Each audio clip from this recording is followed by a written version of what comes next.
What's up, guys? Figured to make a quick kind of, people have been telling me they're enjoying these videos where I just kind of talk and I don't have anything scripted or anything. I'm just kind of like talking off the cuff, so to speak. One guy in particular was telling me he was enjoying listening to this in his car, so this is where y'all who are liking these kinds of videos, I'm going to keep making them. I wanted to talk about what I got in my hand right now, some green tea. Look at that. Little tea back there. I used to abuse green tea. In my head, I think I thought it was healthier than coffee or something, as far as like a stimulant goes. It's a very light stimulant, I would say, especially compared to coffee or, powerful, more dangerous stimulants like cocaine or something. So I was like, let me just sip on some of this. When I was like a student in college or whatever, I was like, let me sip a little bit of this, do some studying. Of course, it eventually got to the point where I was drinking like a dozen in a row and just bouncing off the walls. And at that point, you know what I mean, I might as well be snorting coke or something. So I quit for a while. But I'm getting back into it now, guys, because I was reading about all the crazy health benefits. And one of them seemed kind of paradoxical, but it makes sense.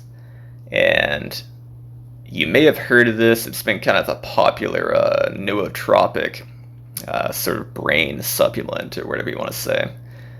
You'll find it in all kinds of freaking popular supplements like sleep supplements and stuff like that, sleep support vitamins and things. And I'm talking about L-theanine, guys. Now, I'm not going to spend a bunch of time talking about what exactly that is. You can just Google it for yourself. But essentially, it is something that occurs naturally in green tea as well as black tea. And it can improve your quality of sleep. So, although tea is a stimulant, and stimulants seem to be, not beneficial at all for sleep. Green tea has L-theanine in it, which is super helpful for sleep. So I'm starting to drink this in the morning again, and I want to drink in the afternoon. Of course, I definitely don't want to drink it at night because that can, keep me up. But in the morning, it's really, really interesting. I think it is helping my sleep lately. I'm also like not a morning person at all. I've never been a morning person. Even when I was a child, I recall just struggling to wake up in the morning. My parents are basically just, smacking me awake to get the hell out of bed and ready for school. And I remember going to class and just like just nodding off. Like all freaking morning through like first or second periods. But the help of a little bit of a stimulant, guys, a nice, healthy, naturally occurring stimulant, I'm becoming more of a morning person. I'm actually waking the hell up and getting shit done. So I think green tea is going to be really, really beneficial for me. For my productivity, for my mood in the morning, and potentially for my sleep at night, now that I realize L-theanine is in it. And here's another thing, guys. I'm a big believer in the placebo effect. You know what I mean? And if you don't know what that is, you probably know what it is, but if you don't, I'll explain it very briefly. But it's essentially the effect that if you believe something will work, it'll work for you. Now that I've read all the research regarding green tea and L-theanine and how it helps sleep, I'm feeling that placebo effect, guys. I'm feeling that this is going to help me. And just because of that, it is going to help me. You know what I mean? The mind. As I sip real quick, the mind is a powerful thing, and belief, faith, is a powerful thing. You know what I mean? Anyways, so there's my little advice for today. Give you some green tea or black tea in the morning. If you're a coffee drinker, maybe even think about switching to tea. It won't be as potent as coffee. You might need, let's say, 2 or 3 cups of tea to, feel that effect you might get from 1 cup of strong coffee. But there's tons of micronutrients in there, guys. It'll really help out your health. antioxidants and stuff, you know what I mean? Decrease inflammation and pain in your body. And this, and, you know, if you time it right, it can help, it can benefit your sleep. Isn't that crazy? A stimulant can benefit your sleep. What a crazy world we live in. Now, speaking of sleep, I was thinking about this last night, or yesterday rather. I got really shit sleep the other day, maybe about 4 hours, and felt like dog shit during the whole day pretty much. Now, I thought about not working out. Then I said no. I gotta do it, man. Even though I'm on a deload, I'm still trying to stick to my freaking routine because I don't want to get out of that routine. It takes a long time to adapt to a routine, guys. I don't want to get out of it and have to build up to it again. So when I deload, when I take a deload period from training, what I do, what I'm doing now, is essentially the same shit I've been doing, but to a lesser degree. That means less volume and less intensity, okay? So typically, when I go to the gym to climb, for instance, I might be there 2-3 hours, and maybe, I don't know, half an hour of that will be limit bouldering, so really pushing the limit of my skill, of my strength, of my power. You know what I mean? But during the deload period, I'm not doing that at all. I'm not doing any limit bouldering. I'm sticking to, like, you know, V2s, V3s, maybe a V4 here and there, definitely not anything around V5, V6 level, which is my limit currently. And in terms of volume, I only climbed 1 hour yesterday. Okay, just, you know, still doing the same shit, still sticking to that routine of, you know, I gotta climb after work. You know, it was freaking Wednesday yesterday. I was like, you know what I mean, I'm gonna still stick to that climb on Wednesday, Monday, and Friday thing that I've been on lately.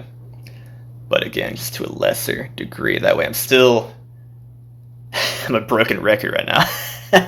I'm still doing the same shit, but less of it. That's how I deload, guys.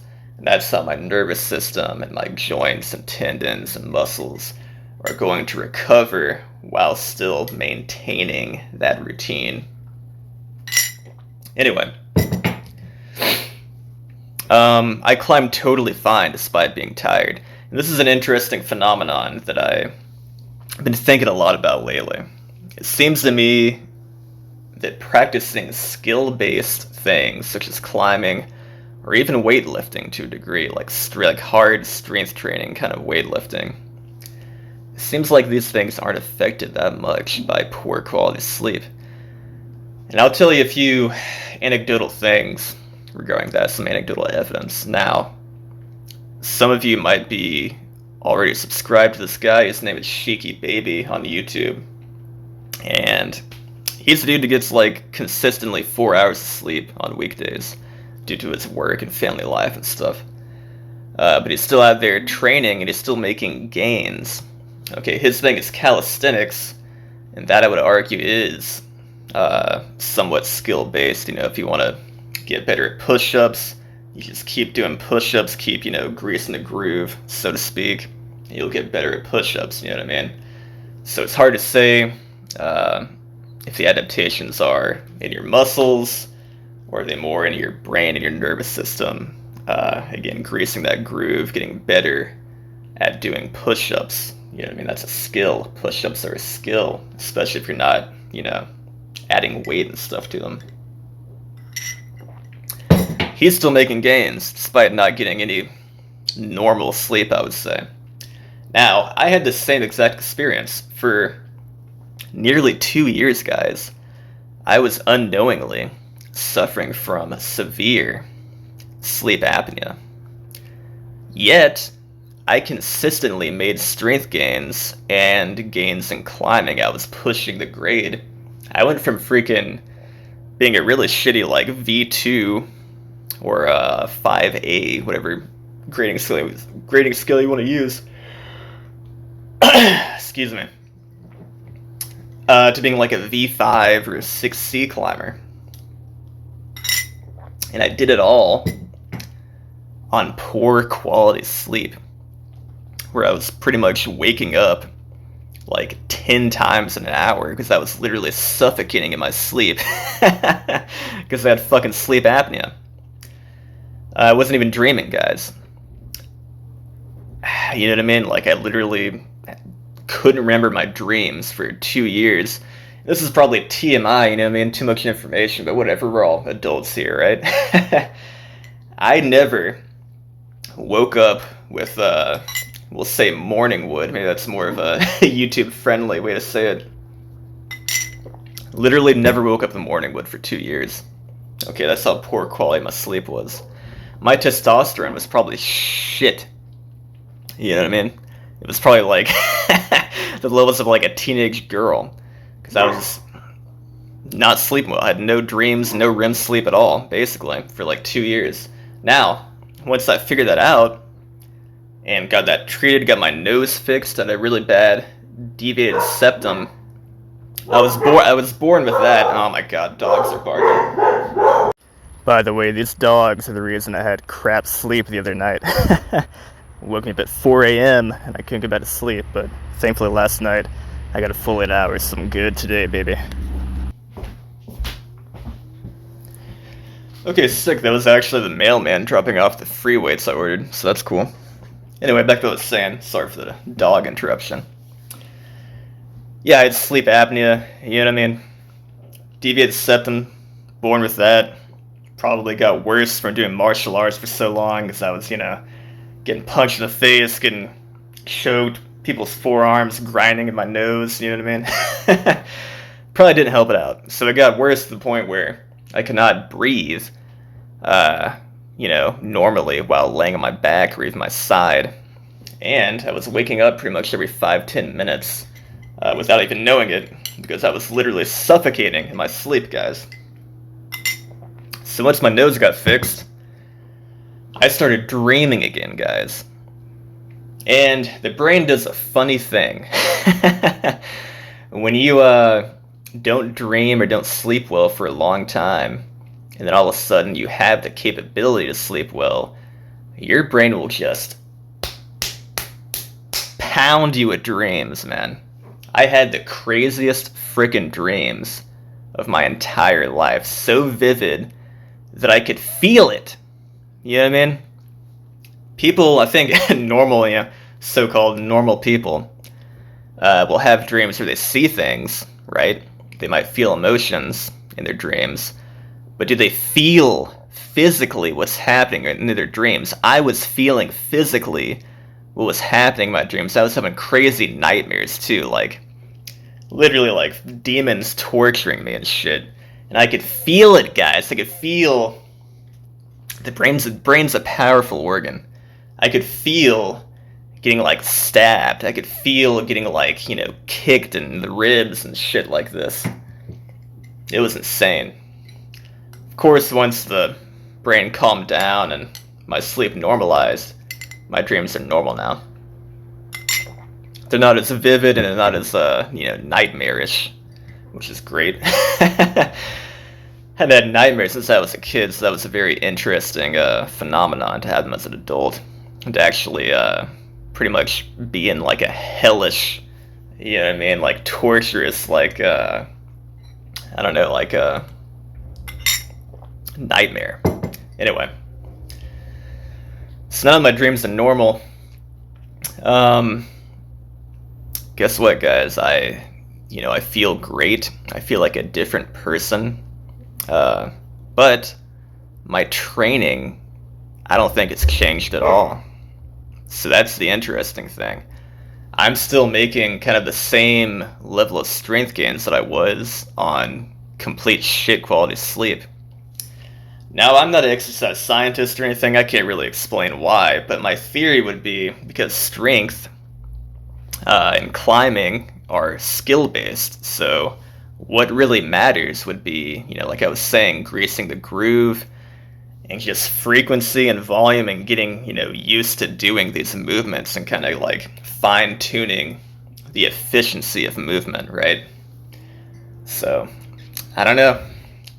The strength and the climbing progress remained the same. But what got better was, you know what I mean, my hormones. Like, for instance, now, like a normal man my age, I wake up at morning wood. Again, I'm sorry, that's TMI. I'm just saying, you know what I mean? It's a men's health thing. If you're not waking up with that, guys, if you're not waking up pitching a tent, so to speak, you might want to ask the doctor about that. You know what I mean? It's not a good sign. It probably means your testosterone's blasted. It's low as shit, like mine probably was. Now, you know, every morning pretty much pitching a tent, everything's good. Dreaming again normally, and I'm not having nightmares or anything, or like feeling physically what's happening in my dreams, so that's nice. And the biggest thing, guys, is my mental health has improved threefold. During the time where I was not sleeping well, where I was suffering sleep apnea, I was falling apart. I was depressed. I had anxiety. I was just emotionally unstable. You know what I mean? My wife was suffering with me too, because, you know, it's hard to live with somebody who's emotionally unstable. You know what I mean? So, shout out to her for sticking around, you know what I mean? Because, goddamn, I was not a pleasant person to be around for a while, especially toward the end there, last maybe 4 months of my sleep apnea. I was just out of my goddamn mind, guys. Now, I'm totally fine. I feel like me again. And I think that's where sleep might be underestimated, guys, is the mental health. Okay? If you're not sleeping well, man, your mental health, good luck with it, you know what I mean? I am a new man. I feel like myself again due to my sleep improving. But again, where I think sleep might be overestimated is in the athleticism and the climbing and the strength training. I don't see any change at all. Now, that's just me. You know, I could be some weird outlier. I don't know. But I'm also not an exercise scientist. If I was one, maybe I could tell you exactly why this happened the way it did, but I have noticed no change in my progress in my exercises, my climbing, my strength training, etc. But emotionally, mentally, spiritually, I'm a new man. And guys, again, you know, this is a men's health topic. Take care of yourself, you know what I mean? If you notice that, again, I'll use the possibly YouTube-friendly phrase of pitching a tent. If you're not pitching tents, you know, when you're waking up in the morning, at least like every other day or something, something's wrong. You know what I mean? If you're not dreaming, if you're not recalling your dream for months at a time, something's wrong. Go to the freaking doctor. You might have sleep apnea or some other condition that's serious, and you can literally die from sleep apnea, guys. I mean, Jesus Christ, you're suffocating in your sleep. You know, it's like being in a fight for like 8 hours. You know what I mean? You're not even like aware of it, but you're fighting for your life in your damn sleep. It's ridiculous. It's terrible for your heart. Probably one of the reasons why my blood pressure got so high. Of course, there's genetic factors. I'm genetically predisposed for blood pressure issues due to, you know, family history and stuff. But I don't think not sleeping well for 2 years really helped that. Of course, now that I'm sleeping normal again, my blood pressure and I'm exercising, of course, all like always. My blood pressure is perfect. I think it was 112/70 last time I went to the doctor. That's like ideal, you know. So anyway, I guess that's all I wanted to talk about. You know, maybe don't put too much importance on sleep in terms of how it affects your strength training or skill training, but it is very important for your mental health, guys, for your hormonal health. And yeah, get yourself checked out, guys, if you're not pitching that tent. Anyway, that's about it. Y'all take care. You know, shout out to the ones that listen to this in their car or whatever, you know what I mean? If you do enjoy this kind of content, let me know. You know, leave a like, leave a comment. And if you have anything you want me to talk about, any topics to do with health, exercise, Climbing, I'm not a freaking expert at climbing. I'm just a dude that started bouldering like 16 months ago. I'm really into it and stuff, so I can tell you a little bit about it. But I'm not the freaking climber. I'm not a climber, so to speak. Like somebody like Alex Honnold's a climber because he does it all the freaking time and he's great at it. I'm just a guy that enjoys climbing, but yeah, let me know, man, if you have any questions about that, exercise, health, philosophy, anything, guys. Let me know. I'm down to talk about it. I love making this kind of content because I can just kind of talk off the cuff, so to speak. It's real easy to make, real fun to make, so holler at me if you need anything. Loving that green tea. L-theanine, baby. Y'all take care. Peace.